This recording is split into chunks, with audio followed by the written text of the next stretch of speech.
పోరాట కమిటీ ఆందోళన చేపట్టింది. ఉక్కు కార్మికులు, వివిధ పోరాట సంఘాలు పెద్ద ఎత్తున బైక్ ర్యాలీ నిర్వహించాయి. స్టీల్ ప్లాంట్ ప్రధాన ద్వారం నుంచి విశాఖపట్నం కలెక్టరేట్ వరకు వేల సంఖ్యలో కార్మికులు ర్యాలీ చేపట్టారు. ప్రధాని మోదీ విశాఖ పర్యటనలో స్టీల్ ప్లాంట్పై స్పష్టమైన ప్రకటన చేయాలని కార్మిక నేతలు డిమాండ్ చేశారు.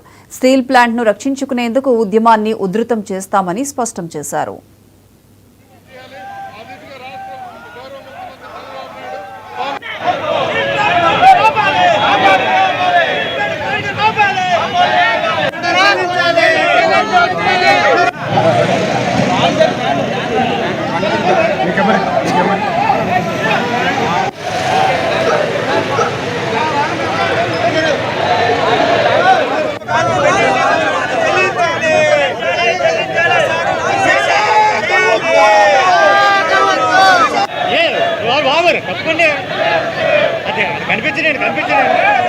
ఆర్థిక వనరులు కేటాయిస్తున్నామని చెప్తున్నారు తప్ప నరేంద్ర మోడీ కేంద్ర ప్రభుత్వం నుంచి ఏ విధమైన ప్రకటన కూడా చేయటం లేదు.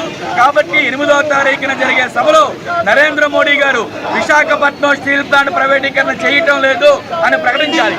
స్టీల్ ప్లాంట్కి సొంత గనులు ఇస్తున్నాం అని ఆయన ప్రకటించాలి.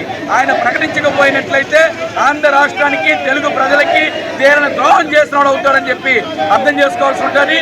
అదే సందర్భంలో ముఖ్యమంత్రి గారు, కూటమి నాయకులు కూడా ఒకటి తెలుసుకోవాల్సిన అవసరం ఉంది.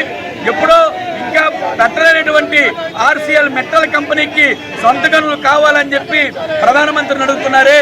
మన 40 సంవత్సరాల నుంచి ఉన్న స్టీల్ ప్లాంట్కి సొంత గనుల కోసం మీరు ఎందుకు అడగరు అని చెప్పేసి మేము ప్రశ్నిస్తూ ఉన్నాం.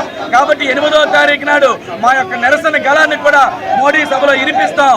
మోడీ తెలంగాణ వెళ్ళి మేము సింగరేణిని ప్రైవేట్ పరం చేయమన్నాడు. మరి విశాఖపట్నం వచ్చి స్టీల్ ప్లాంట్ మీద నోరు మెదపకపోతే మాత్రం ఇంతకంటే అన్యాయం మరొకటి ఉండదు. కాబట్టి మోడీ ఖచ్చితంగా స్టీల్ ప్లాంట్ని ప్రైవేటీకరణ చేయము అని ప్రకటించే వరకు మా ఉద్యమం కొనసాగుతుందని మోడీ గారికి హెచ్చరిక చేస్తా ఉన్నాం.